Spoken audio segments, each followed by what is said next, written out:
Nigel Farage has defended himself over allegations that he helped cause the riots by spreading disinformation. He's saying it's all the fault of Andrew Tate. Indeed, Farage has also said that he is the victim of incitement to violence, of course. Let's take a look. At no point in the last week or in the previous 30 years have I ever encouraged the use of violence. Have I ever encouraged the use of anti-democratic means? And yet, you get the internet and people saying things on the internet. We have senior Labour politicians like Andy MacDonald saying, I wanted the riots to happen. Mm-hmm.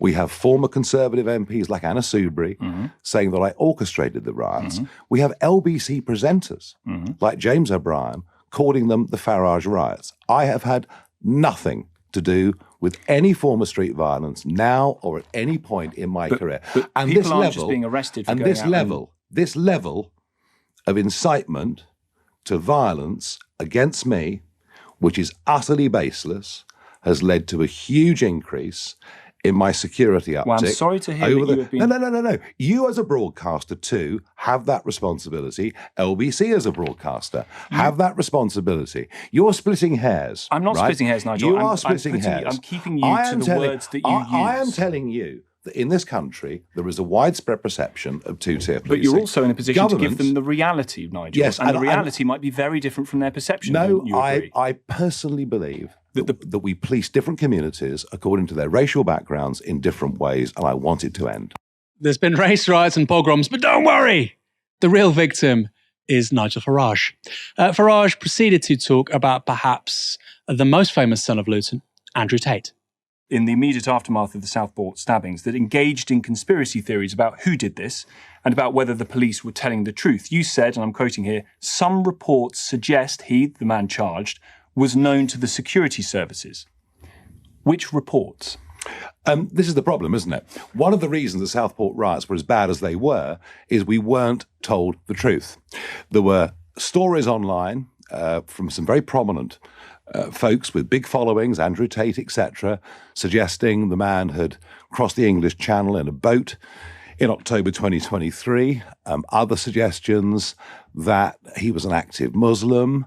And much of this led to the riots that we saw. But you amplified that because you said some reports suggest. I asked a very simple question.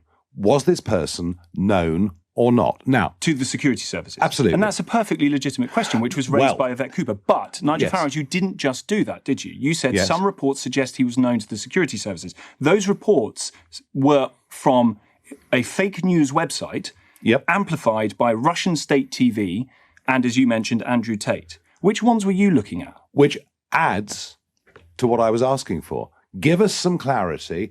Remember, the London Bridge attacker, we knew within an hour that this person was known to the security services. Whenever in Northern Ireland there was a terrorist outrage, very quickly people were told the background of the perpetrator. But you didn't just stop there. Very simple question. You said some reports suggest he was known to the security services. Those reports were a fake news website, Russian state TV, and Andrew Tate. I could have said. So which one was it, Nigel Farage? I could have said some reports suggest he crossed the Channel last October. Some reports suggest he's an active Muslim. And all Muslim. of that was unfounded. I did none of those things. What I asked for was clarity. We didn't get clarity. And I would argue that what happened in Southport would not have been of the same magnitude had the truth been told, and told very, very quickly. It wasn't for many hours that we learned more. No, you're right. But that was the chronology of it. But you don't need to amplify the mystery. I asked the question. But to cite, quotes, some reports suggest the reports are fake. And you accept that now. They're misinformation. No. There were thousands of fake reports everywhere. And you cited all of which puts the emphasis on the questions being answered, which they weren't. So did you accidentally fall for that misinformation? No, I didn't believe any of it. Or did you know it was wrong from the get-go? I hadn't got a clue. I didn't believe any of it. I just shared something which wasn't true while pogroms were kicking off. Now, if you're a regular person, okay, I think that's wrong. But ordinary people are allowed to say stupid things and be wrong, and this steered just the right side of legal matters, let's say. It wasn't incitement. Reports say stupid, it's injudicious, but whatever. But Mr. Farage, you are one of the country's most prominent political figures. In fact, by some measures, you're the most popular, or rather the least unpopular. And what's more, you're now an MP, and this kind of carry-on should be beneath you. Emphasis on should. Mike, what did you make of Farage's excuses?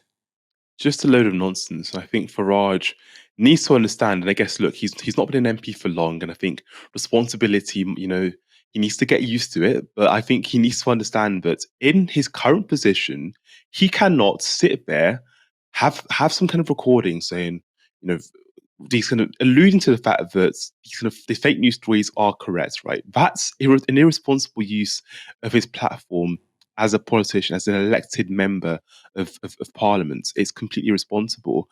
And I think at the start of that clip, so kind of the end of the clip focuses on him and the tweet and what he alluded to. At the start of the clip, Farage says, I don't encourage violence, I don't encourage people to take to the streets. I don't think he is Tom Robinson, right, saying we need to get to the streets, blah, blah, blah. He's not doing that. I think Farage is equally responsible for what's happening in Britain right now as a Tommy Robinson, someone who is quite clearly inciting violence, because for years and years and years, Farage has dedicated his platform to dehumanizing migrants, right? And that has consequences, right? So let's think, not even like casting our minds back to the EU referendum, let's cast our minds back to during this last election cycle. And what happened was Farage was quoted as saying, Muslim people are not compatible with the British way of life. Now, people who understand how the concept of British way of life and British values are used, they tend to be used to kind of exclude an other. So previously it was black people incompatible with our way of life, or people from particular X country incompatible. Farage was doing that in the case of Muslims. We fast forward a few weeks later, and lo and behold, some far-right idiots are taken to the streets to assault mosques and to assault Muslims or people who they might perceive to be Muslims. So those words of they're not compatible with way of life have consequences. They're weighty. We can go back further to 2016, and the undertone of a lot of his argument was the idea that we're going to have loads of people who don't understand our culture coming into Britain if we stay in the EU. Now, the kind of reading between the lines there was there are loads of rumors about Turkey joining the EU, and the idea that we're going to have loads of Muslims joining the EU. So in many ways, lots of the views being expressed on the streets of Britain, these reprehensible views that are being violently expressed in Britain, these riots that we're seeing across Britain, they are sharing the views of Farage. They are acting on these views that Farage has helped platform through his career. His entire career, Farage, is associated with dehumanizing migrants. Right, that's literally it. He's not known for anything else. Dehumanizing migrants, the EU referendum was part of that kind of that story. But it's all about dehumanizing migrants. So I think Farage, yes, you don't go into the streets and say people come to the streets and attack mosques, but you're providing the intellectual framework for those idiots who go out and incite violence and actually carry out violence. So Farage, you can't hide away from your responsibility here. You are in many ways culpable for this and responsible for this. And it's really, really important that politicians understand that their words carry weight and can be acted on by kind of idiots.